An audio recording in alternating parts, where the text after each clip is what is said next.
Hey everyone, this is Jyoti here and welcome again to my channel। और ये जो PDF आप लोग देख रहे हैं इसका मैं आधा आपको समझा चुकी हूँ और अभी जो आधा रहता है वो मैं आपको समझाने वाली हूँ। और ये स्पेशली ये जो PDF है ये स्पेशली है स्पेशल एजुकेशन वालों के लिए, क्योंकि मेनली इसमें स्पेशल एजुकेशन से रिलेटेड कंटेंट है और मैं कोशिश है मेरी कि मैं आपको अच्छे से समझा पाऊँ। और आपका रिस्पॉन्स भी बहुत अच्छा आ रहा है, तो वो मुझे बहुत मोटिवेट करता है कि मैं आपके लिए आगे भी और काम करूँ। ठीक है, तो हमने जो किया था लास्ट वीडियो में, जो मैराथन 1 नाम से एक वीडियो है, आप लोग देख लेना जिन्होंने नहीं देखी है, क्योंकि जब तक आप वो नहीं देखोगे तो आपको ये वीडियो समझ नहीं आएगी। ठीक है, तो हमने उसमें डिसकैलकुलिया तक पढ़ा था। आज हम बात करने वाले हैं ADHD की। ठीक है, तो ध्यान अभाव अतिक्रियाशीलता जो विकृति होती है, इसको हम ADHD की फुल फॉर्म भी अक्सर एग्ज़ाम में पूछ ली जाती है। तो इसकी जो फुल फॉर्म है attention deficit hyper activity disorder इसको बोलते हैं, और मोस्ट इम्पॉर्टेंट है, पेपर में कई बार पूछी जाती है। तो इसे सामान्य भाषा में हम ADHD कहते हैं। इसमें बच्चे आवेगों के नियंत्रण, इनमें बच्चा ना आवेग जो होते हैं उसके जो इम्पल्शंस होते हैं उन पे काबू नहीं कर पाता, उन पे नियंत्रण की समस्या होती है उनको, और उनका ना ध्यान केंद्रित नहीं हो पाता है।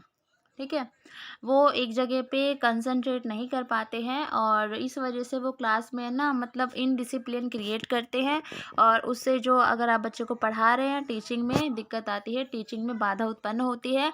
और अगर क्वेश्चन आता है कि ADHD कैसा रोग है, तो ये स्नायु तंत्र संबंधी विकृति है या रोग है, और बहुत इंपॉर्टेंट क्वेश्चन है, ये पूछा जाता है।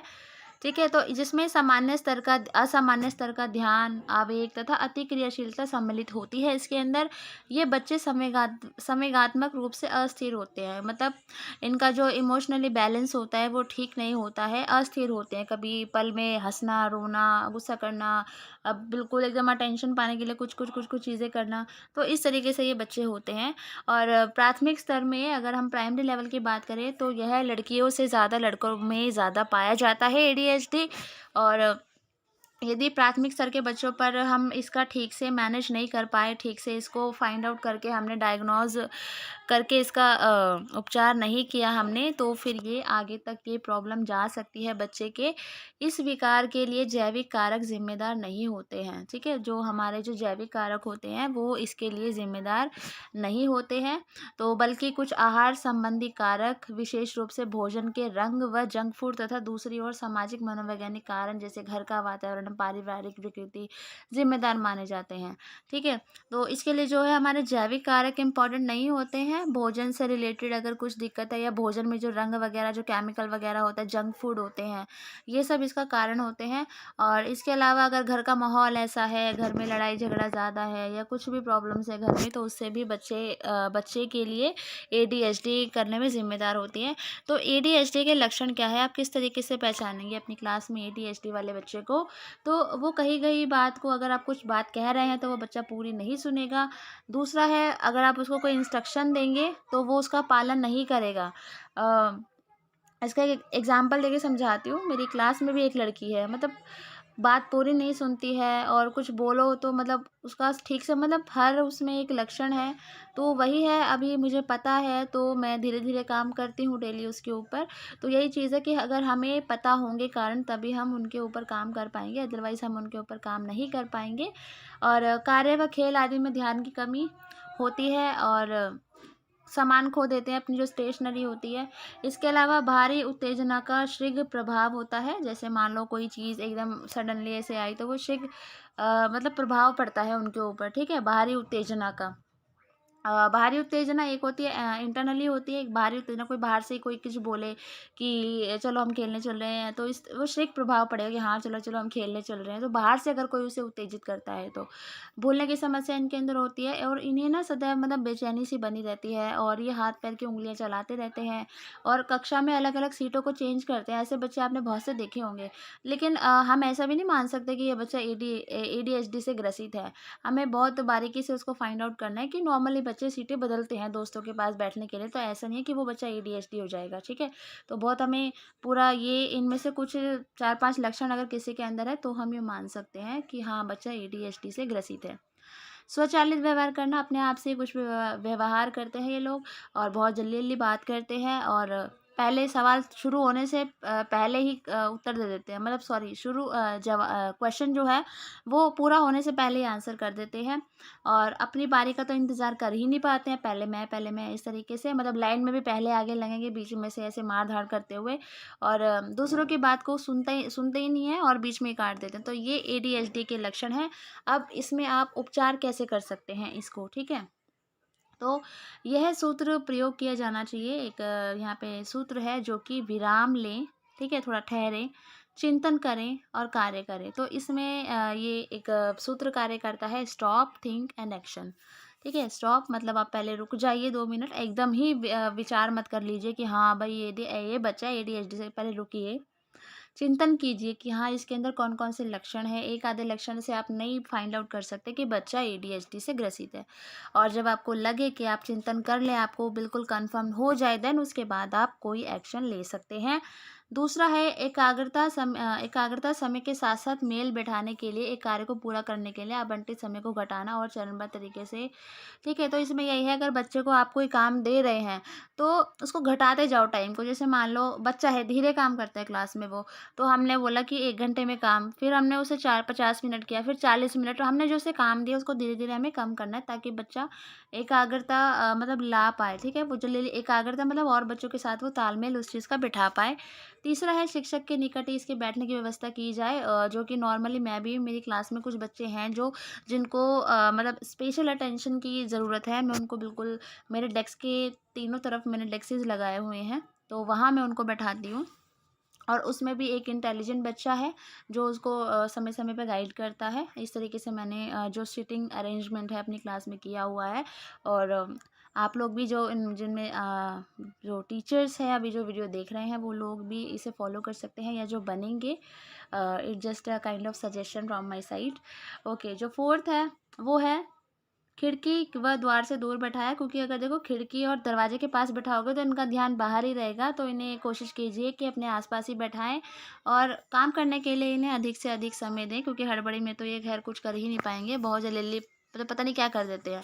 ठीक है, तो स्टार्टिंग में हमें करना है काम करने के लिए थोड़ा सा टाइम देना, धीरे धीरे हमें उस टाइम को कम करना है और उनसे सीधे सपाट प्रश्न पूछो। ऐसा नहीं है पूरा हम घुमा फिरा के इनसे क्वेश्चन पूछे, सीधे क्वेश्चन पूछो। ठीक है, आगे है पुनर्बलन देना। पुनर्बलन मतलब होता है रीइंफोर्समेंट करना। जैसे बच्चे ने अच्छा काम कर दिया, अरे वेरी गुड, वाह बेटा बहुत अच्छा, आप तो पहले से अच्छा कर रहे हो, इस तरीके से हमें बच्चे को बोलना है।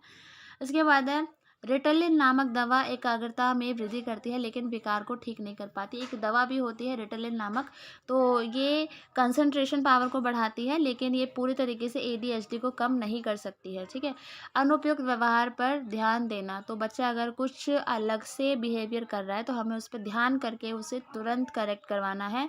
हमारा जो ये नेक्स्ट पॉइंट है वो है सकारात्मक व्यवहार के लिए प्रोत्साहित करना, कि बच्चे को हमें पॉजिटिव बिहेवियर के लिए मोटिवेट करना है, प्रोत्साहित करना है। ठीक है, होप आपको ये जो लर्निंग डिसेबिलिटीज़ है वो यहाँ तक समझ आ गई होगी। अब हम बात करते हैं मोस्ट इम्पोर्टेंट जो हमारा आगे है, ये है विकलांगों के लिए पारित किए गए विभिन्न अधिनियम। कुछ एक्ट्स हैं विकलांगों के लिए, तो मोस्ट इम्पॉर्टेंट है, तो प्लीज़ आप लोग ध्यान से पढ़ना इसको। तो पहला है हमारा मानसिक स्वास्थ्य अधिनियम, मेंटल हेल्थ एक्ट 1987। क्वेश्चन ये भी पूछा जा सकता है कि जो मेंटल हेल्थ एक्ट है वो कब बना था या 1987 में कौन सा एक्ट बना था, तो ये आपको पता होना चाहिए। तो इस नियम के अंतर्गत विकलांग बच्चों की 2 प्रकार की सुविधाएं दी जाती है। तो क्वेश्चन ये भी पूछा जा सकता है कि कितने पार्ट में डिवाइडेड है और कितनी तरह के बच्चों को सुविधाएं दी जाती है। तो इसका जो आप आंसर टिक करोगे वो करोगे 2, तो इसमें 2 है। तो हर प्रकार के विकलांग बच्चों का इलाज होना चाहिए इस एक्ट के अंदर। और दूसरा है मानसिक विकलांग बच्चों का पुनर्वास होना चाहिए। ठीक है, तो मानसिक बच्चों का इसमें क्या है कि पुनर्वास भी यहाँ पर होना चाहिए। उसके बाद है हमारा सेकंड, भारतीय पुनर्वास परिषद अधिनियम। ठीक है, तो ये आया था 1992 में।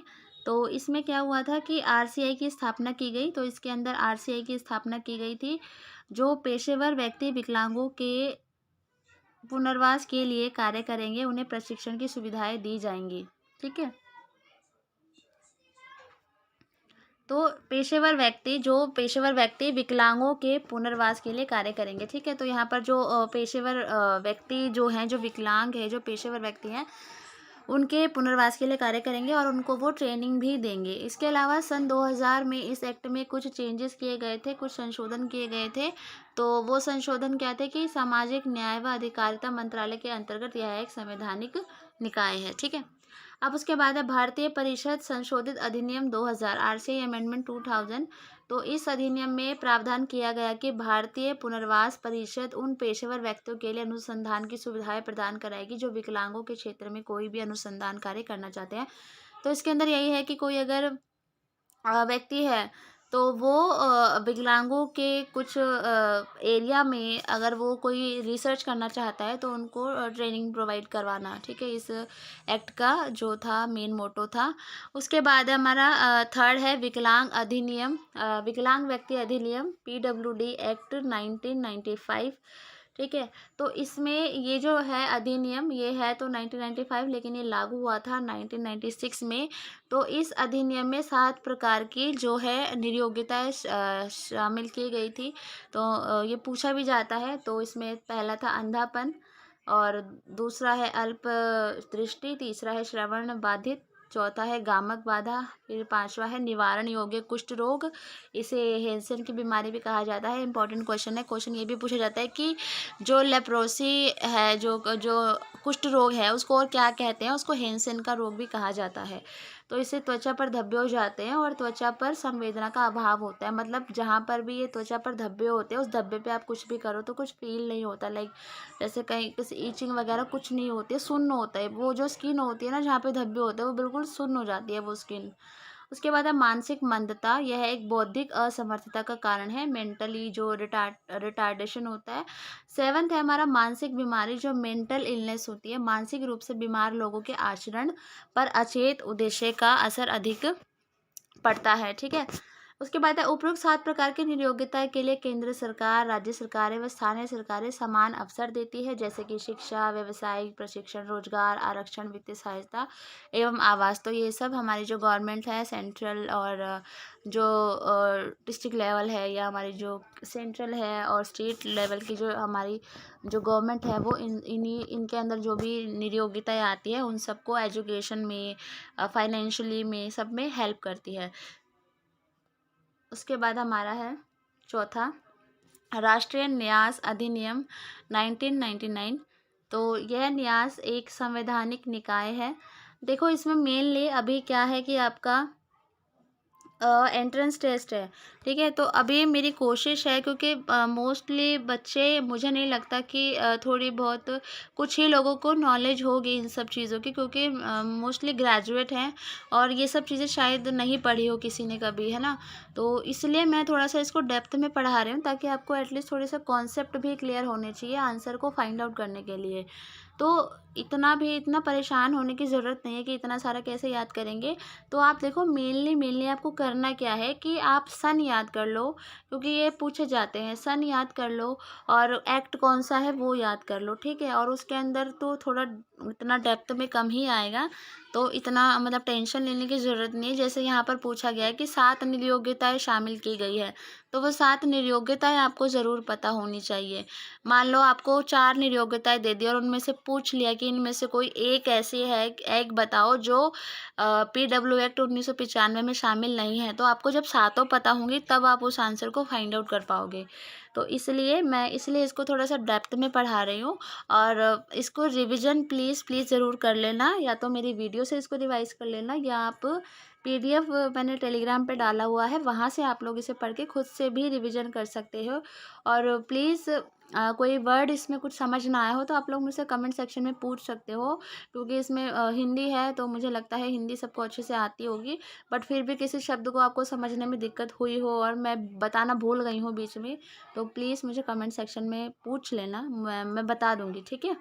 उसके बाद हमारा जो फोर्थ है वो हमारा है ये यहाँ तक हो गया। तो इसका प्रमुख उद्देश्य विकलांगता के शिकार व्यक्तियों को आत्मनिर्भर बनाना है। तो ये जो एक्ट था, ये था कि जो विकलांगता से ग्रसित हैं, उन व्यक्तियों को इंडिपेंडेंट बनाना, और इसमें 2 प्रकार की विकलांगताएँ शामिल की गई थी। देखो मैं अभी बता रही हूँ ना, जैसे क्वेश्चन पूछ लिया कि नेशनल ट्रस्ट एक्ट 1999 में कौन सी कितने प्रकार की विकलांगताएँ हैं? 1, 2, 4, 5 ऐसे ऑप्शन आएगा। तो आपको पता है कि 2 है, तो इसमें आप आंसर करेंगे 2। तो इसमें कौन-कौन सी है? तो पहली है हमारी आत्मविभोग या स्वलीनता, जिसे हम ऑटिज़्म बोलते हैं, और हमारी दूसरी है मस्तिष्क पक्षाघात, ठीक है? जो ऑटिज़्म है, मिस्टर खान एक मूवी है शाहरुख खान की, उसमें वो जैसे बिहेव करता है वो, बिल्कुल वो ऑटिज़्म की सिचुएशन होती है। तो एक आधी छोटी-सी क्लिप देख लेना उस मूवी की, तो आपको क्लियर हो जाएगा कि ऑटिज़्म होता क्या है, ठीक है? तो यह एक स्नायु तंत्र विकार है, ये इम्पोर्टेंट है। तो ये कैसा विकार है? तो ये न्यूरोलॉजिकल डिसऑर्डर है, स्नायु तंत्र विकार है। इस विकलांगता में बच्चा भाषा को ना तो समझ पाता है और ना ही बोल पाता है, और एक ही शब्द को बच्चा क्या करता है, बार बार बोलता है, तथा अपने संबंधियों को भी जानता पहचानता वो नहीं है। जुड़वा बच्चों में 60% स्वालीनता होने की संभावना बनी रहती है। सॉरी जो जुड़वा बच्चे होते हैं, उनके अंदर 60% चांस है कि वो ऑटिज़्म से ग्रसित होंगे। स्वालीनता आनुवांशिक कारणों से होती है। देखो ये हमारे आनुवांशिक कारणों से होती है, ठीक है? जीन्स की वजह से होती है। तो बच्चों में निम्नलिखित दुष्प्रभाव पड़ते हैं। अगर ऑटिज़्म होता है तो बच्चे पे क्या इफ़ेक्ट होता है? सामाजिक निर्योग्यता, सोशल इम्पेयरमेंट होती है। बच्चा समाज के साथ कनेक्ट नहीं कर पाता है, नज़रें नीची रख के बात करता है, आई कॉन्टैक्ट नहीं कर पाता है, और संप्रेषण निरोग कम्युनिकेशन इम्पेयरमेंट होती है। बच्चा आई कांटेक्ट ही नहीं करेगा तो बात कैसे करेगा? बच्चा बात नहीं कर पाता ठीक से। लचीलेपन की निरोगिता के कारण बार बार शब्दों को दोहराते रहना, और बच्चा एक ही शब्द बार बार बोलता है। और 2 अप्रैल को विश्व स्वालीनता दिवस मनाया जाता है, ये इम्पोर्टेंट है, इसको याद कर लेना। उसके बाद हमारा है मस्तिष्क पक्षाघात। तो इसमें लकवा, अधरंग और विद्यालयों में विकलांगों के लिए चलाई जा रही योजनाएं हैं। पहली है छात्र विकलांगों के लिए एकीकृत शिक्षा योजना। तो इसमें है, यह योजना MHRD द्वारा चलाई जाती है, ठीक है? तो MHRD की फुल फॉर्म कमेंट सेक्शन में बताना। और आप लोग आंसर्स के मैं क्वेश्चंस पूछती हूँ, आप लोग आंसर ही रिप्लाई नहीं करते हो, तो करना चाहिए। मैंने बोला था ना कि इंटरेक्शन बना रहता है। एक आधे क्वेश्चन के आंसर लिख दिया करो कमेंट में, जो क्वेश्चंस पूछती हूँ बीच में। तो MHRD की फुल फॉर्म बताना मुझे, ठीक है? तो यह योजना 1974 में शुरू हुई थी तथा 1992 में संशोधित हुई थी। संशोधित मतलब होते हैं कुछ चेंजेस होना उसके अंदर। इस योजना के अंतर्गत विद्यालय के विकलांग बच्चों को कुछ सुविधाएं दी जा रही थी, जैसे कि धन हो गया, कुर्सी या कोई अन्य सहायता। यह योजना 1997 तक चली, क्योंकि पहले इसे DPEP में, बाद में सर्व शिक्षा अभियान में मिला दिया गया। उसके बाद अब माध्यमिक स्तर पर विकलांगों की समावेशी शिक्षा। तो इसमें यही है कि यह योजना एक विस्तृत सुविधाओं वाली योजना है, जो वर्तमान में सन 2009 से चल रही है। इसे भी मानव संसाधन विकास मंत्रालय चलाता है। ये MHRD की फुल फॉर्म तो यही पता चल गई आपको। चलो कोई और क्वेश्चन पूछूंगी। इसमें सभी 9 प्रकार की विकलांगताओं की में मदद की जाती है। यह योजना देश के हर विद्यालय में 1 से 12वीं के लिए सर्व शिक्षा अभियान में इस समय चल रही है। 2020 तक के सभी स्कूल विकलांग फ्रेंडली बनाए जाएंगे। उसके बाद आई एम सॉरी उसके बाद हम बात करते हैं विकलांग बच्चों की राष्ट्रीय शिक्षा नीति 2006, national education policy for person with disability 2006। यह नीति 10 फरवरी 2006 को लागू की गई थी। इम्पॉर्टेंट डे और इम्पॉर्टेंट सन है, तो आप अच्छे से इसको याद कर लेना। इसको सामाजिक न्याय एवं सशक्तिकरण मंत्रालय बनाता है और स्कूलों में लागू करता है। मानव संसाधन विकास मंत्रालय, जो कि MHRD है, एक सहायक एजेंसी की भूमिका अदा करती है, अर्थात नीति बनवाने तथा नीति लागू करने में मदद करती है। इस नीति के अंतर्गत उच्च शिक्षा, जो हायर एजुकेशन में अपंग बच्चों को शिक्षा में 3% का आरक्षण दिया जाता है, तथा 3 वर्ष से 6 वर्ष के बीच में विकलांग बच्चों की देखभाल व ECCE का प्रबंध किए जाने का प्रावधान किया गया है। ठीक है, तो ECCE की फुल फॉर्म क्या है मैं ये बता देती हूँ। Early child care education. ठीक है, अर्ली चाइल्डहुड केयर एजुकेशन, ताकि 6 वर्ष की आयु के बाद ये विकलांग बच्चे प्रथम कक्षा के लिए तैयार किए जा सके। ठीक है, उसके बाद है यह योजना 6 से 18 वर्ष के विकलांगों के लिए है। 3 दिसंबर को विश्व विकलांग दिवस मनाया जाता है। तो ये सबको पता ही होगा और ये आपको याद भी करना चाहिए। उसके बाद है पाठ्यक्रम का संतुलन। पाठ्यक्रम का संतुलन जो कॉन्सेप्ट ऑफ करिकुलम है। तो देखो पाठ्यक्रम होता क्या है, पहले आप ये समझ लीजिए। देखो पाठ्यक्रम मतलब करिकुलम। करिकुलम क्या होता है कि हमें हमारे पास एक पूरा वो होता है, ब्यौरा होता है, एक निर्देश होते हैं, हमारे पास एक गाइडेंस होते हैं कि हमें पूरे साल भर में क्या क्या करवाना है, क्या नहीं करवाना है, क्या छोड़ना है, क्या नहीं छोड़ना है। ठीक है, तो बहुत सारी चीज़ें होती हैं करवाने के लिए, लेकिन हम पूरी चीज़ें सारी चीज़ें साल भर में थोड़ी करवा सकते हैं। तो हमारे पास एक लिमिटेड रिटर्न में कुछ चीज़ होती है जो कि हमें ये गाइड करती है कि हमें क्या क्या करवाना है, कौन से मंथ में करवाना है। तो उसको हम करिकुलम कहते हैं। ठीक है, तो होप आपको करिकुलम का मतलब समझ आया होगा। तो अध्यापक के पास पाठ्यक्रम तो एक होता है, परंतु छात्र अलग अलग योग्यता के होते हैं। देखो जैसे आप एक टीचर हैं और होंगे भी और बनने भी वाले होंगे। तो आप एक टीचर हैं और आपके पास करिकुलम एक ही होता है। ठीक है, आपको करिकुलम दे दिया कि ये है, ये आपको पूरे साल भर में पढ़ाना है। लेकिन क्या आपके पास एक ही बच्चा है? ऐसा नहीं है ना। आपकी क्लास में 40 50 30 60 जितने भी बच्चे होंगे, और हर बच्चा एक दूसरे से अलग होता है। कोई भी बच्चा ऐसा नहीं है जो सामने वाले के जैसा हो। 40 बच्चे हैं तो 40 बच्चे अलग अलग होंगे। तो हर बच्चे को उसकी योग्यता के अनुसार पाठ्यक्रम सिखाया पढ़ाया जाना चाहिए। अब हमें गवर्नमेंट ये भी कहती है कि आप करिकुलम तो हमें एक ही मिलता है, लेकिन हमें हर बच्चे को ध्यान में रख के पढ़ाना है। तो इसमें हमारी हेल्प करती है, हमारी टीचिंग स्ट्रेटजीज़ होती हैं, जो टीच पढ़ाने का तरीका अपनाते हैं वो ऐसा होना चाहिए ताकि एक जो जिसका दिमाग पढ़ने में बहुत अच्छा है, जो प्रतिभाशाली है, वो भी उस चीज़ को समझ सके, और जो बच्चा बिल्कुल डाउन लेवल पे है वो भी उस चीज़ को समझ सके। ठीक है, तो हमें ऐसी स्ट्रैटेजीज़ को यूज़ करना होता है क्लास के अंदर। उसके बाद है समावेशी शिक्षा में प्रयोग होने वाली अवधारणाएं। तो सबसे पहले आपको बता दूं कि व्हाट इज़ इंक्लूसिव एजुकेशन। समावेशी शिक्षा होती क्या है? देखो समावेशन मतलब इंक्लूजन करना। तो समावेशी में बेसिकली क्या होता है कि नॉर्मल स्कूल होता है खांसी, सॉरी फॉर दिस। देखो नॉर्मल स्कूल होता है, उसके अंदर नॉर्मल बच्चे जाते हैं, और एक होता है स्कूल जहाँ पे स्पेशल नीड्स वाले बच्चे जाते हैं। तो अभी गवर्नमेंट ने क्या रूल किया है कि जो स्पेशल नीड्स वाले बच्चे होते हैं वो अलग स्कूल में जाते हैं, तो उनको अलग फीलिंग आती है कि हम अलग हैं, और कहीं ना उनको ऐसे हीन भावना आती है। तो इसके लिए गवर्नमेंट ने एक रूल लाया है कि इंक्लूसिव एजुकेशन का, कि नॉर्मल स्कूल में भी बच्चा एक जो बिल्कुल जो स्पेशल नीड्स वाला बच्चा है वो भी पढ़ेगा, और उसको भी हक है नॉर्मल स्कूल में पढ़ने का।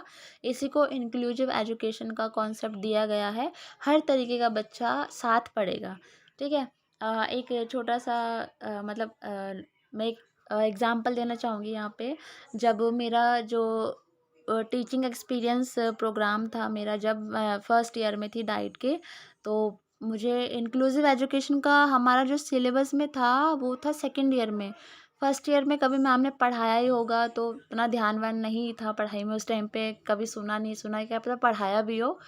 तो मुझे ध्यान नहीं था, और जब मैं क्लास में गई तो मेरी क्लास में एक बच्ची थी जो सुन नहीं सकती थी। तो मतलब 2-3 दिन हो गए, मतलब मुझे फिर पता चला कि ये बच्चा सुन नहीं सकता, 5th क्लास का बच्चा था। और उसके बाद मैंने उसकी मम्मी आई छुट्टी के टाइम उसको लेने के लिए। तो मैंने उसकी मम्मी को बोला कि आप इसे यहाँ पे पढ़ा रहे हो और यहाँ तो ये कुछ सीख ही नहीं पाएगी, इसको तो मतलब सुनाई नहीं देता है, इसको मैं कैसे पढ़ाऊँ, ये तो और बच्चों के साथ है, ये तो इंटरेक्ट ही नहीं कर पाती है। आप ना एक काम करो, इसको ना दूसरे स्कूल में डाल दो। मुझे नहीं पता था कि ये रूल वगैरह आ चुका है और ऐसे नहीं बोलना चाहिए था। और रूल नहीं भी आया हो तब भी एक तरीके से गलत है ना कि हम बच्चे को अलग दिखा रहे हैं। तो मैंने उनको बोला कि हाँ, आप इसका एडमिशन कहीं और करा दो। कुछ नहीं, फिर हमारी टीचिंग एक्सपीरियंस प्रोग्राम ख़त्म हो गया और स्कूल में गए। सेकंड ईयर आ गया हमारा। सेकंड ईयर में फिर ये पूरा एकदम मतलब डेप्थ में था ये कॉन्सेप्ट, तब मैम पढ़ा रही थी। तो मुझे याद आया, मैंने कहा ये मैंने तो मतलब बहुत गलत किया, मुझे ऐसा नहीं करना चाहिए था। पता नहीं उन्होंने कहीं एडमिशन करा ना लिया हो, क्योंकि हम तो 2 महीने के लिए जाते हैं। तब मैंने मैम से ये चीज़, वो कहते हैं ना मतलब अपनी गलती मानना, तो मैंने ऐसे मैम से ये शेयर की थी ये चीज़।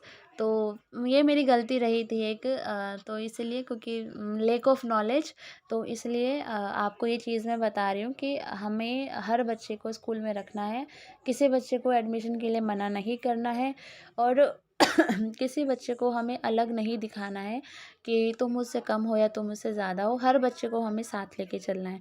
तो इंक्लूसिव एजुकेशन का कॉन्सेप्ट हमें यही कहता है। होप आपको समझ आया होगा मेरे एग्ज़ाम्पल से भी। तो उसके बाद है, देखो समावेशी शिक्षा में प्रयोग होने वाली अवधारणाएँ कौन-कौन सी है। तो पहली है संस्थान रहित शिक्षा, विकलांग बच्चों को विशिष्ट विद्यालयों में नहीं भेजें, ठीक है?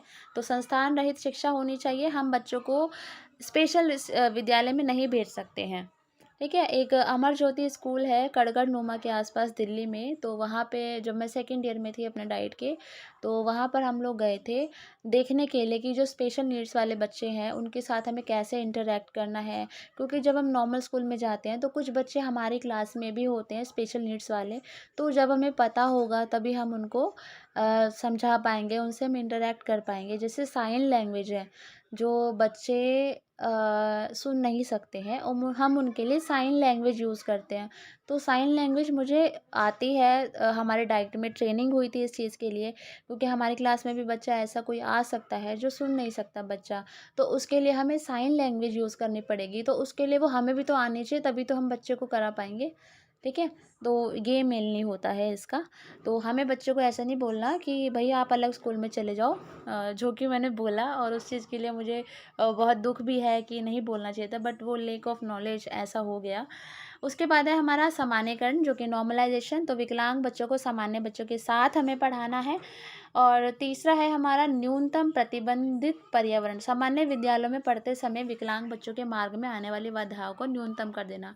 देखो हम कम तो नहीं कर सकते हैं, ठीक है? लेकिन हम उनको बाधाओं को कम ज़रूर कर सकते हैं। देखो जैसे मान लीजिए फॉर एग्ज़ाम्पल बास्केटबॉल जैसे खेलते हैं, तो ये जहाँ पर ये नेट लगी होती है ना? तो जैसे मान लो कोई बच्चा चल नहीं सकता है, तो वो कैसे इसमें बास्केटबॉल नेट में डालेगा? तो हम ये जो नेट है इसको हम थोड़ा नीचे कर सकते हैं, है ना? तो समझ गए ना? तो हमें जो स्पेशल नीड्स वाले बच्चे हैं, उनके लिए जो बाधाएँ आती हैं, उनको थोड़ा-सा कम कर देना है, क्योंकि पूरी तो हम भी नहीं मिटा सकते हैं। तो जितना हो सके उनके लिए कम करना है, उनको ऐसा एनवायरनमेंट देना है कि वो बिल्कुल भी अलग ना समझे, और बिल्कुल नॉर्मल बच्चों की तरह वो भी पढ़ सकें, ठीक है? उसके बाद है मुख्य धारा, तो सभी विकलांग बच्चे अपने आप को सामान्य बच्चों के जैसे ही समझें, ठीक है? बिल्कुल भी अलग नहीं समझना है। उसके बाद हम बात करते हैं बुद्धि लब्धि आईक्यू के आधार पर मानसिक विकलांग बच्चों के प्रकार आईक्यू, ठीक है? तो नर्सिंग केयर, जो बिल्कुल नर्सिंग केयर की ज़रूरत होती है, तो इसमें बुद्धि लब्धि 0 से 25 होती है। ये कुछ भी सीख पाने में असमर्थ होते हैं, बिल्कुल नर्सिंग केयर इनको चाहिए होती है, और इनको हमेशा किसी न किसी दूसरे व्यक्ति की ज़रूरत होती है। उसके बाद है ट्रेनेबल यानी प्रशिक्षणीय, तो इनका जो आईक्यू होता है, ठीक है? जो अ इंटेलिजेंट क्वेश्चन होता है, वो 25 से 50 होता है। इसको बहुत कम प्रशिक्षित किया जा सकता है, थोड़ी बहुत ट्रेनिंग हम दे सकते हैं, और कभी-कभी इनको देखभाल की ज़रूरत पड़ सकती है। तीसरा है हमारा शिक्षणीय यानी एजुकेबल, तो इनका जो आईक्यू होता है वो 50 से 75 होता है, और इनको हम कुछ सीमा तक पढ़ा भी सकते हैं, ठीक है? चौथा है हमारा नियमित रूप से शिक्षण योग्य, जो नॉर्मली रेगुलरली एजुकेबल है। इनका जो आईक्यू होता है वो 75 से 90 होता है, और इनको सामान्य बच्चों की तरह हम अपनी क्लास में पढ़ा सकते हैं, ठीक है? तो ये आप आईक्यू याद कर लेना कि कौन से नंबर पे आईक्यू कितना होता है। जैसे कोई नर्सिंग केयर वाला की आईक्यू कितनी होती है, तो ये थोड़ा-सा आप लोग याद कर लेना। उसके बाद है ये एक छोटा-सा नोट दिया हुआ है कि मनोवैज्ञानिक की राय में जिन बच्चों का आईक्यू 0 से 60 तक होती है, वह सामान्य बच्चों वाली कक्षाओं में नहीं पढ़ाए जा सकते, अतः उन्हें अलग कक्षाओं में प्रशिक्षित किया जाना चाहिए, ऐसा मानना है। और देखो जो जैसे हम लोग सामान्य अब हम स्कूल में पढ़ाते हैं, तो ऐसा नहीं है कि अगर आप नॉर्मल टीचर हैं और आपकी क्लास में कोई स्पेशल नीड वाला बच्चा, देखो आप पढ़ाओगे तो सही उसको, लेकिन अगर ज़्यादा ही बच्चा स्पेशल नीड्स है उसको, तो जो भी स्पेशल एजुकेशन का कोर्स कर रहे हैं वो उनको पढ़ाते हैं, ठीक है। तो उनको एक अलग से सेपरेट रूम मिलता है, उनको सारी फैसिलिटीज़ मिलती है और फिर वो अलग से उन बच्चों को पढ़ाते हैं, ठीक है। बच्चा आपकी क्लास में आएगा, आप अटेंडेंस वगैरह लेंगे और हफ्ते में 3 दिन या 2 दिन, जो जितने दिन भी वो स्पेशल एजुकेशन वाला टीचर होता है वो उन्हें अलग से क्लास देता है, बाकी नॉर्मली आप भी उन्हें पढ़ाते हैं, ठीक है। उसके बाद है भारत में विकलांगों के लिए काम करने वाले संस्थान। तो भारत में जो विकलांग बच्चे हैं या लोग हैं उनके लिए काम करने वाले संस्थान कौन कौन से हैं, कौन कौन से इंस्टीट्यूशंस हैं, तो प्लीज़ इनकी फुल फॉर्म्स भी आप लोग याद कर लेना। तो पहला है दृष्टिबाधितों के लिए राष्ट्रीय संस्थान, जो कि देहरादून में है, ठीक है। तो NIVH, तो national institute for visually handicapped, इस संस्थान में भारतीय ब्रेल का विकास किया है 1971 में। नेत्रहीनों के अध्यापकों के प्रशिक्षण हेतु दिल्ली, मुंबई, कोलकाता और मद्रास में अध्यापक प्रशिक्षण केंद्र है, कि जो जो टीचर्स जो विजुअली इम्पेयर्ड लोगों के लिए काम करना चाहते हैं तो उनके लिए ट्रेनिंग देता है। और इसके जो सेंटर्स हैं, टीचिंग सेंटर्स हैं कोचिंग के ट्रेनिंग के लिए, तो दिल्ली, मुंबई, कोलकाता और मद्रास में है, ठीक है। और इसके अलावा हमारा है सेकंड है जो अली यावर जंग बधिर राष्ट्रीय उद्यान, ये मतलब जो बहरे लोग होते हैं उनके लिए काम करता है। बधिर विद्यालय हैदराबाद, आंध्र प्रदेश, ये पूछ सकते हैं कहाँ पर है, तो थोड़ा थोड़ा सा एक बार देख लेना। राष्ट्रीय अस्थि रोग विकलांग संस्थान कोलकाता में, और ये 1984 में बना था। उसके बाद राष्ट्रीय मानसिक विकलांग संस्थान सिकंदराबाद, जो कि आंध्र प्रदेश में है। और राष्ट्रीय पुनर्वास प्रशिक्षण एवं अनुसंधान संस्थान कटक, उड़ीसा। शारीरिक विकलांग संस्थान, जो कि नई दिल्ली में है। राष्ट्रीय विकलांग वित्त एवं विकास निगम, नई दिल्ली, 1997 से सामाजिक न्यास व सशक्तिकरण मंत्रालय द्वारा स्थापित, रोजगार हेतु वित्तीय सहायता देती है। उसके बाद है प्रतिभाशाली छात्रों के लिए मुख्य कार्यक्रम। प्रतिभाशाली जो गिफ्टेड स्टूडेंट्स होते हैं, जो मतलब एक्स्ट्रा ऑर्डिनरी होते हैं, तो उनके लिए कौन कौन से कार्यक्रम हैं, जो है वर्धन कार्यक्रम, ठीक है, इनरिचमेंट प्रोग्राम। तो व्यक्तिगत वर्धन और समूह केंद्रित वर्धन, पुस्तकालय सुविधाएं उनको मिलती है, परियोजन एवं गतिविधि आधारित उनको होमवर्क दिए जाते हैं, और सामुदायिक सेवा जो कम्युनिटी सर्विस होती है, और उनके लिए शैक्षिक भ्रमण भी आयोजित किए जाते हैं। अब है पृथकीकरण, ठीक है, तो सैचुरेशन होती है, तो विशेष कक्षाएं, ठीक है। और इसके अलावा विभिन्न छात्रवृत्ति एवं प्रतियोगी परीक्षाओं हेतु तैयारी। देखो जो गिफ्टेड बच्चे होते हैं उनको कुछ कार्यक्रम है, जैसे ये मैंने बता दिया है। इसके अलावा उनको अलग से क्लासेस भी दी जाती है। जैसे आपका कोई बच्चा किसी और चीज़ में अच्छा है, मान लो संगीत में ही अच्छा है, तो आप उसे संगीत में एक्स्ट्रा क्लास देंगे ना, तो इसी तरीके से है, ठीक है। और इसमें इसके अलावा हमारा है विभिन्न छात्रवृत्ति, जो हमारा जो मेधावी के बच्चे होते हैं, हम उनको आगे जो कॉम्पिटिटिव एग्ज़ाम या कोई परीक्षा होती है, हम उसके लिए भी उनको तैयार करते हैं। शुगल या रुचि विभाग, जैसे कि विज्ञान क्लब, और हम उनको और भी जो स्कूल में जो भी एक्टिविटी वगैरह होती है उसमें हम उनको पार्टिसिपेट करने के लिए मोटिवेट करते हैं। और एसोलेशन जो त्रिव प्रमोशन होता है, तो ऐसे बच्चों को जल्दी से जल्दी स्कूल में प्रवेश मिलता है, और ये 1 साल में 1 से कई बार ज़्यादा कक्षाएं पास कर सकते हैं। कक्षा रहित प्रणाली होती है, ठीक है, इन बच्चों के लिए। और अतिरिक्त कोर्स वगैरह भी होते हैं। देखो कुछ कंट्रीज़ में ऐसा होता है, मैं अभी नाम भूल रही हूँ, कि जैसे मान लीजिए कोई बच्चा है, उसका अगर लगता है कि मान लो जैसे अभी हमारे इंडिया में कोई 3rd क्लास का बच्चा है, और हमें ये दिख रहा है कि वो बच्चा 5वीं का भी पेपर पास कर सकता है, मतलब 5वीं क्लास की भी पढ़ाई वो कर सकता है, उसका माइंड ऐसा है, लेकिन हम फिर भी उसको 3rd में पढ़ा रहे हैं। लेकिन कुछ कंट्रीज़ हैं जहाँ पर बच्चे के अंदर हमें लगता है कि एबिलिटी है कि वो वहाँ का पढ़ सकते हैं, तो हम उसे आगे भेज देते हैं। क्योंकि जो बच्चे को जो बिल्कुल गॉड गिफ्टेड होते हैं, जो एक्स्ट्रा ऑर्डिनरी होते हैं, वो बोर हो जाते हैं, क्योंकि वो चीज़ें उन्हें आती है फटाफट करके। तो ठीक है, तो ऐसा कुछ कंट्रीज़ में होता है, देखते हैं अभी इंडिया में आएगा कि नहीं, ऐसा कुछ रूल इंडिया में तो अभी तक नहीं है, ठीक है। उसके बाद है एक नोट दिया हुआ है, ये तो छोड़ो, इसका तो कुछ इतना कुछ खास काम नहीं है। अभी हमारे हैं कुछ महत्वपूर्ण तथ्य, तो ये अभी हम लोग पढ़ेंगे, ठीक है। आई थिंक वीडियो आज 1 घंटे की बनने वाली है, और आज भी मेरा गला जाने वाला है, बट कोई नहीं, आपका एग्ज़ाम है तो इतनी मेहनत तो बनती है। चलो, कुछ महत्वपूर्ण तथ्य अब हम लोग करने वाले हैं, बहुत इंपॉर्टेंट है। तो इसमें है संग्रथित अधिगम, ठीक है। जो एम्बेडेड लर्निंग होती है वो क्या होती है? इसके अंतर्गत सीखने में अशक्त बच्चों के संदर्भों में तत्काल संवर्धन प्रदान करना, सहयोग बल देना, गैर अधिगमनात्मक तकनीकी जैसे कि तत्काल। देखो, इसमें यही है कि बच्चा कुछ सीख रहा है ना, उसने कुछ गलती कर दिया, हमें तुरंत उसे फीडबैक देना है, ठीक है। और इसके अंदर ये होता है, जो डिसेबल बच्चे होते हैं, ठीक है, जो अगर कुछ गलती कर रहा है तो हमें उसको तुरंत वो देना कि हाँ बेटा, नहीं नहीं, ऐसे नहीं, ऐसे करना है। तो ये इसके अंदर आता है, इसको हम ऐसी लर्निंग बोलते हैं, ठीक है। उसके बाद है सहकारी अधिगम। तो वही बच्चों को साथ में कोऑपरेटिव लर्निंग, एक तरीके से आप इसे कह सकते हो। सहपाठी पीयर ट्यूटोरिंग। तो इसमें बच्चा वही है कि मतलब वही ना कि ट्यूटोरियल लर्निंग मतलब पीयर ट्यूटोरियल मतलब वही है ना कि एक इंटेलिजेंट बच्चा और एक मतलब थोड़ा सा मतलब ऐसा बच्चा बैठाओगे तो उनकी पीयर लर्निंग होती है, बच्चा एक दूसरे से सीखते हैं। जो इंटेलिजेंट बच्चा होता है वो उस पर ध्यान देता है और इस तरीके से दोनों आपस में सीखते हैं एक दूसरे से बहुत सारी चीज़ें। उसे अधिगम अक्षमता है तो सामान्य उससे अधिक बुद्ध लब्धांक वाले बच्चे में भी पाई जाती है। देखो, जो लर्निंग डिसेबिलिटी है, ऐसा नहीं है जो बच्चा इंटेलिजेंट है तो वो लर्निंग डिसेबिलिटी उसको नहीं होगी, ऐसा नहीं है, वो भी लर्निंग डिसेबल हो सकता है। आकलन क्या होता है कि विशेष आवश्यकता वाले बच्चों का आकलन उनकी क्षमता व सीमाओं को ध्यान में रखकर किया जाना चाहिए। जो स्पेशल नीड्स वाले बच्चे होते हैं उनका जो हम आकलन करते हैं, जो असेसमेंट करते हैं, वो हमें ऐसा नहीं है कि उनमें क्या क्या कमी है उसी को नहीं, हम उनके अंदर क्या क्या योग्यताएं हैं, क्या क्या स्किल्स हैं, सभी चीज़ों को हमें ध्यान में रखकर उनका जो है असेसमेंट करना चाहिए। उसके बाद हमारा है राष्ट्रीय छात्रवृत्ति योजना। तो इस योजना के अंतर्गत विकलांग छात्रों को उच्च शिक्षा हेतु और व्यावसायिक शिक्षा हेतु छात्रवृत्ति दी जाती है, ठीक है। उसके बाद है यहाँ पर एक नोट है कि छात्रों की ना लेबलिंग नहीं करनी चाहिए। लेबलिंग मतलब जैसे मैंने मेरी क्लास में कोई बच्चा है जो सुन नहीं सकता, मैं उसको बोलूँ कि ये मतलब तो बहरा है, या कोई बच्चा देख नहीं सकता तो मैं बोलूँ कि अंधा है, या मैं उसको बोलूँ ओ अंधे इधर आ, ठीक है, ओ बहरे इधर आ, या ए बहरी इधर आ, तेरे को दिखाई नहीं देता, कुछ इस तरीके से। मतलब हमें लेबलिंग नहीं करनी है जो कि बहुत गलत है। और एक ना ऐसा नहीं है कि हम जो डिसेबल बच्चे हैं उन्हीं के साथ ऐसा करें।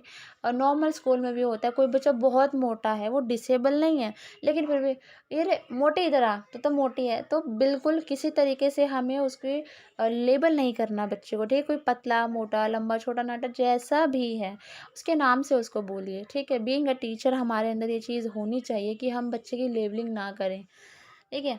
तो यही है इसके अंदर। उसके बाद है हमारा जिला प्राथमिक शिक्षा कार्यक्रम। तो DPEP, तो फुल फॉर्म इसकी पूछ ली जाती है, डिस्ट्रिक्ट प्राइमरी एजुकेशन प्रोग्राम।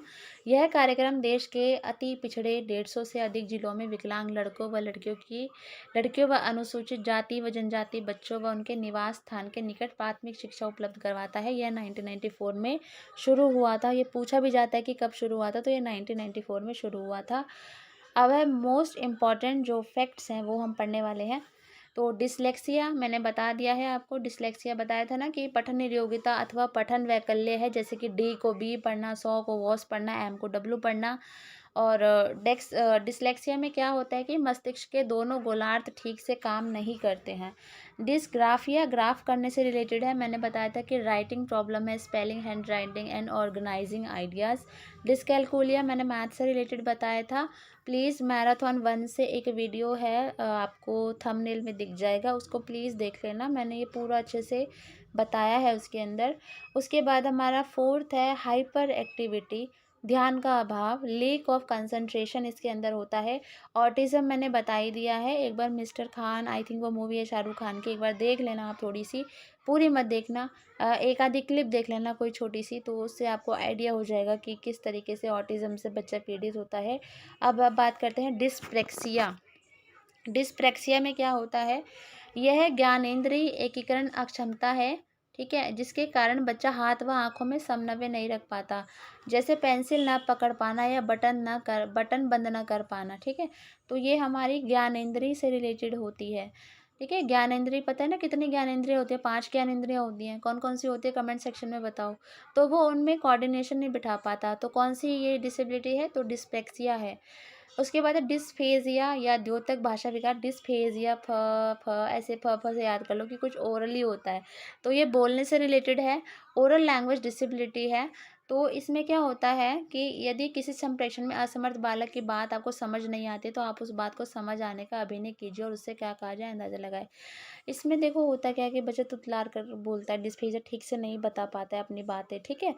तो ऐसे में हमें क्या है, हमें बच्चे के सामने ऐसे बिहेव करना है कि हाँ, मतलब वो जो बोल रहा है और हम मतलब हमें समझ नहीं आ रहा है, फिर भी हमें ऐसा फ़ील कराना है उनको कि हाँ, हम समझ पा रहे हैं और हमें अंदाज़ा लगाना है कि हाँ, क्योंकि अगर हम ऐसे बोलेंगे समझ नहीं आया, तो बच्चा डिमोटिवेट हो जाएगा, ठीक है।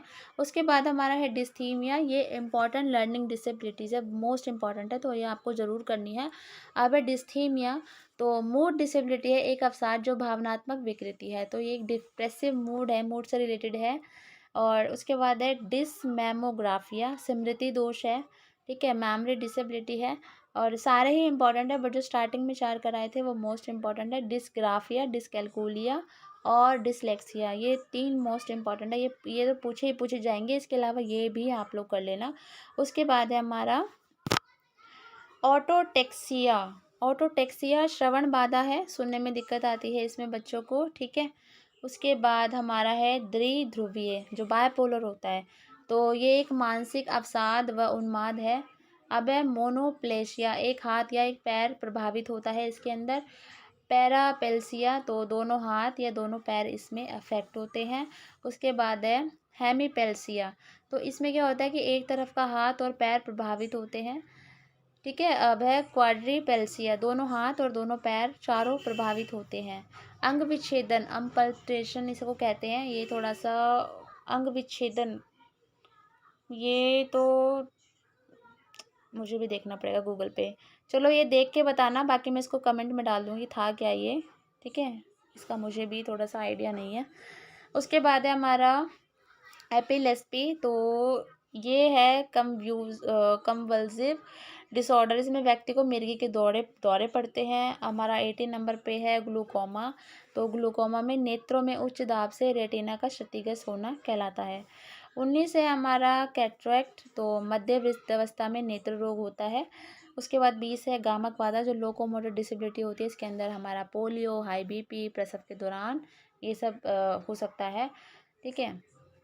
मतलब जो हमारी गामक बाधा होती है वो किस किस वजह से हो सकती है, तो पोलियो या हाई बीपी या प्रसव के दौरान, ठीक है। कई बच्चा प्रेगनेंसी के दौरान में किसी बच्चे में लोकोमोटर डिसेबिलिटी उत्पन्न हो सकती है।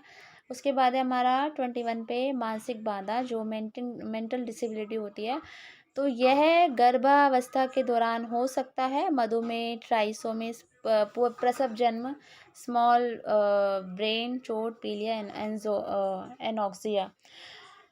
22 नंबर पे है भारत में 4 से 5% व्यक्ति विकलांग है। 23 का है यूएनओ ने सन 1975 में विकलांगों के अधिकारों की घोषणा की थी। सन 1981 में अंतर्राष्ट्रीय विकलांग वर्ष मनाया गया और 3 दिसंबर को हर साल अंतर्राष्ट्रीय विकलांग दिवस मनाया जाता है। 1983-1992 तक निस्तकजनों हेतु संयुक्त राष्ट्र संघ दशक मनाया गया था। सन 1989 में बाल अधिकारों पर अधिवेशन आयोजित हुआ था। भारतीय संविधान का अनुच्छेद 14 सभी को समान नागरिक मानता है। भारतीय संविधान का अनुच्छेद 15 से 16 भेदभाव निषिद्ध करता है। भारतीय संविधान का अनुच्छेद 46 कमजोर वर्गों की देखभाल करने पर बल देता है। एकीकृत बाल विकास एवं सेवा कार्यक्रम 0 से 6 वर्ष के बच्चे इसके अंदर शामिल है। सर्व शिक्षा अभियान में 6 से 14 वर्ष के बच्चे शामिल है। IEDSS योजना में 14 से 18 साल के विकलांग बच्चों को शामिल किया गया है। एटार्ट नामक फ्रेंच ने विक्टर नामक 12 वर्षीय जंगली लड़के को पढ़ाने का प्रयास किया, जिसे 9 मास की उम्र में जंगल में छोड़ दिया गया था। एटार्ट को प्रथम स्पेशल टीचर माना जाता है। मोस्ट इम्पॉर्टेंट क्वेश्चन है कि सबसे पहला स्पेशल टीचर किसे माना जाता है, तो एटार्ट इसका नाम था, तो ये आप याद कर लेना। और द जंगल बुक एक मूवी है, वो आप लोग देख सकते हो, कुछ कुछ इस स्टोरी से ही रिलेटेड है वो। उसके बाद हमारा है सन 1882 में फ्रांस के सैगविन व पेरिस में मंदबुद्धि बालकों हेतु प्रथम स्कूल खोला। सेगविन को मानसिक मंद बच्चों के बहुत बड़े शिक्षक के रूप में जाना जाता है। मॉन्टेसरी शिक्षा पद्धति सेगविन द्वारा विकसित शिक्षा प्रणाली तथा फ्रॉबेल की किंडरगार्टन शिक्षा प्रणाली का ही विकसित रूप है। उसके बाद है लुई ब्रेल का जन्म फ्रांस में सन 1809 ईस्वी में हुआ। सन 1821 में उन्होंने ब्रेल प्रणाली का आविष्कार किया। मोस्ट इम्पॉर्टेंट है। ब्रेल प्रणाली को सन 1832 में स्वीकृत किया गया। उसके सम्मान में भारत सरकार ने सन 2009 में 2 रुपये का सिक्का जारी किया। उसके बाद है ब्रेल रूलर चांदा कंपास से दृष्टिहीन भी आकृतियां बना सकते हैं। ब्रेल में 6 गांठें व 6 बिंदु वाले लिखने का सरलतम उपकरण है। ये मोस्ट इंपॉर्टेंट क्वेश्चन है, पूछा भी जाता है सीटेट वगैरह में, DTSSB में भी पूछा गया है कि ब्रेल लिपि में कितने बिंदु होते हैं, 6, 8, 4, 2, ऐसे कन्फ्यूजन क्रिएट हो जाती है। 6 और 8 में तो मुझे हमेशा ही रही है, तो इसका आंसर 6 होगा। ब्रेल टाइपराइटर की तरह 6 बटन और एक स्पेसर होता है। भारतीय ब्रेल इंग्लिश ब्रेल पर आधारित है। इसमें 26 से अधिक वर्ण हैं। ट्रेलर फ्रेम क्या है? तो ट्रेलर फ्रेम भिन्न भिन्न संख्याओं है, तो इसमें अष्टकोणीय छेद होते हैं। और मैंने एक आपको करवाया भी हुआ है, आप लोग MP भोज की प्लेलिस्ट में जाके देख सकते हो। मैंने प्रॉपर एक वीडियो करवाई हुई है, जो भी हमारे जो लर्निंग टूल्स हैं उससे रिलेटेड।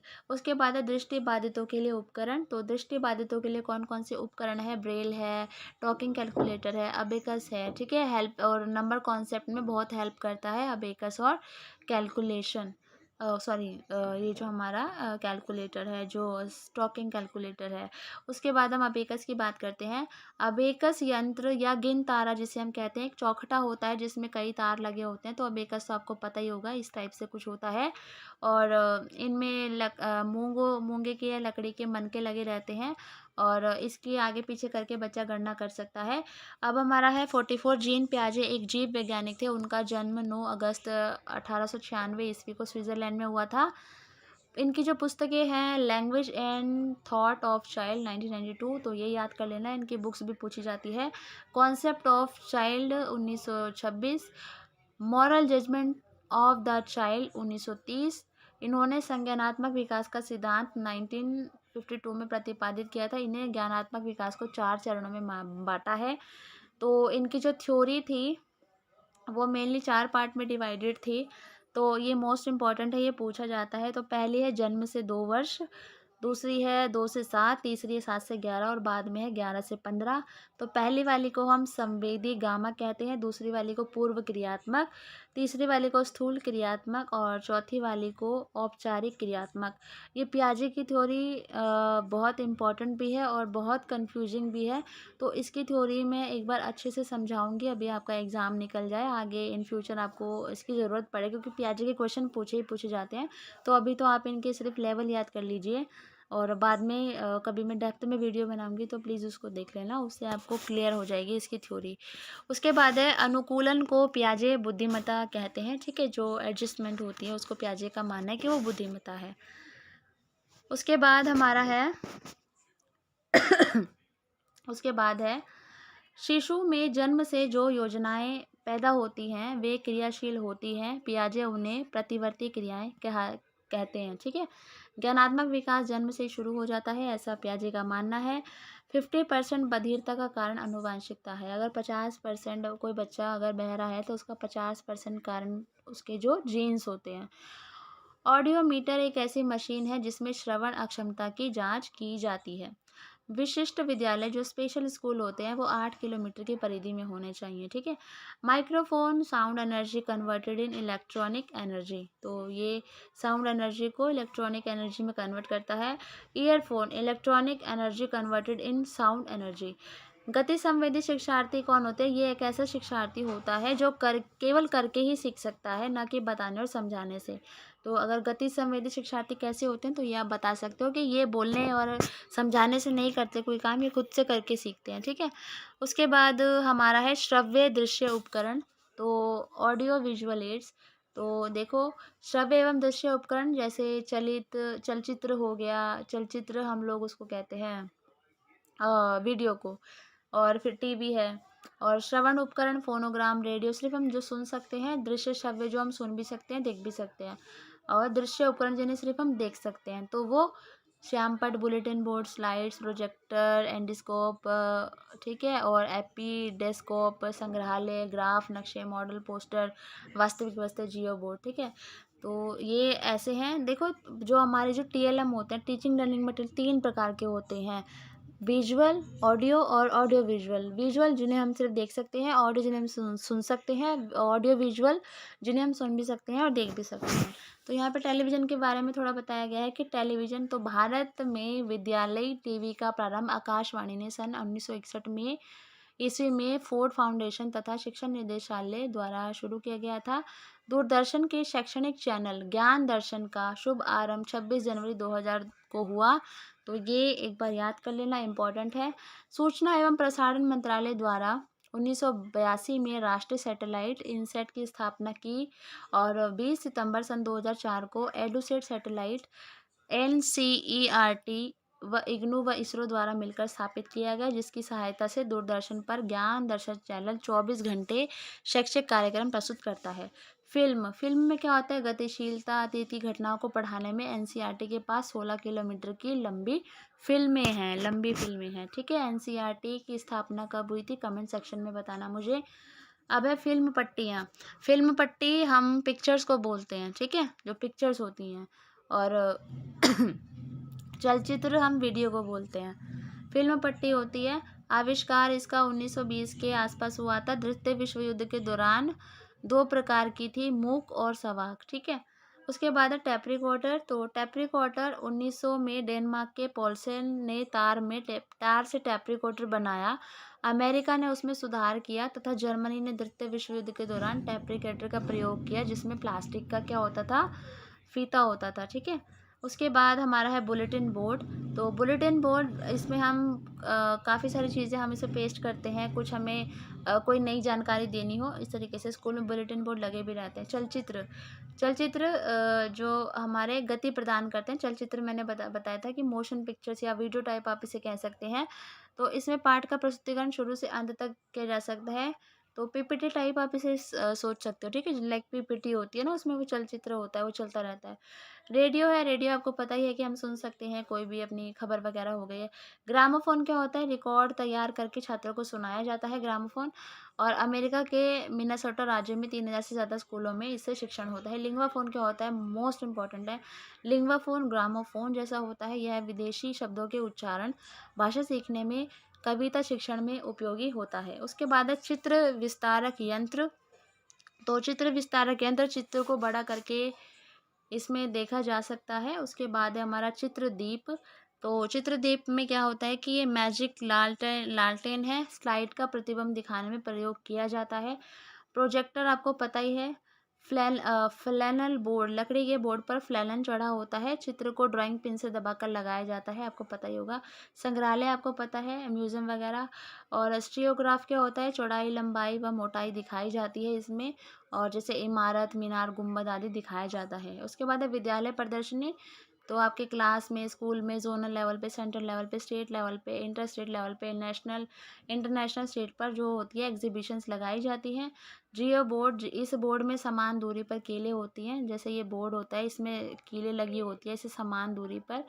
तो अध्यापक रबड़ बैंड की सहायता से रेखा गणित का ज्ञान उत्तम तरीके से दे सकता है। इसमें रेखा गणित की द्विविमीय आकृतियों का ज्ञान कराया जाता है, ठीक है। जैसे ये जियो बोर्ड है और यहाँ पर ये बिंदु लगी हुई है, तो रबड़ बैंड से मान लो टीचर ने ऐसे एक शेप बना देगा, ठीक है, रबड़ बैंड से कीलों में अटकाते हुए, ठीक है। तो इस तरीके से इसमें द्विवियामी उसका कॉन्सेप्ट बच्चों को क्लियर हो सकता है। उसके बाद है हमारा दृश्य श्रव्य सामग्री की उपयोगिता क्या है। तो इसके द्वारा छात्रों को इंद्रिय अनुभव प्रदान किए जाते हैं। देखो, अगर हम ऑडियो विजुअल एड का प्रयोग करते हैं तो इंद्रिय अनुभव बच्चा उस चीज़ को फील करता है, उस चीज़ को समझता है अच्छे से। उसके बाद है यह सामग्री प्रत्यक्ष अनुभव के लिए पूरक। देखो, हर जगह जाना पॉसिबल नहीं होता है ना। ताजमहल, अगर हमें बच्चों को ताजमहल के बारे में बताना, अगर हम ताजमहल का मॉडल दिखा देंगे तो बच्चा एक रियल अनुभव ले पाएगा उससे। हम भले ही नहीं लेकर जा सकते उसको वहाँ पर, लेकिन वो उसको फील कर पाएगा कि हाँ, ताजमहल ऐसा है, बिल्कुल ऐसा दिखता होगा, ठीक है। उसके बाद हमारा इसके प्रयोग से छात्रों को ज्ञान प्राप्ति के लिए प्रेरित किया जाता है, बच्चा मोटिवेट होता है। अगर आप क्लास में कुछ यूज़ करते हैं ना पढ़ाने के लिए, तो बच्चा बहुत मोटिवेट होता है। चौथा है, यह सामग्री पिछड़े हुए बालकों को शिक्षा देने के लिए बहुत उपयोगी। जो भी आपकी क्लास में जो पिछड़े बच्चे हैं, जो पढ़ने में थोड़े से वीक हैं, तो उनको ये बहुत हेल्प करता है।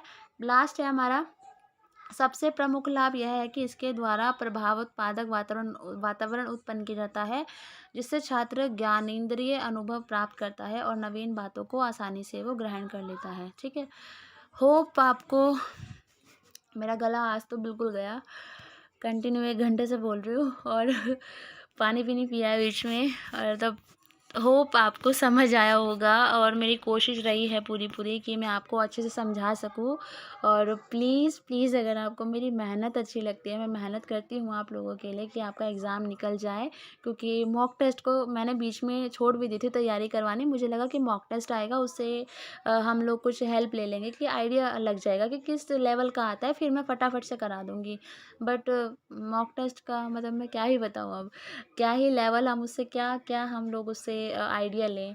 तो इसलिए अब मुझे ऐसे मतलब फटाफट से ऐसा कंटेंट सारा उठा के मुझे ऐसे फटाफट से करवाना पड़ रहा है मैराथन के हिसाब से, कि आपका जल्दी से आपका जो है क्लियर हो जाए एग्ज़ाम। बाकी तो देखते हैं क्या है। बाकी जो भी आपका एक्सपीरियंस हो एग्ज़ाम देने का, प्लीज़ शेयर ज़रूर कीजिएगा। और प्लीज़ नए हो तो सब्सक्राइब कर लेना। और वीडियो अच्छी लगी, मेरी मेहनत अच्छी लगी, तो प्लीज़ लाइक कर देना और शेयर ज़रूर कर देना। ठीक है, थैंक यू।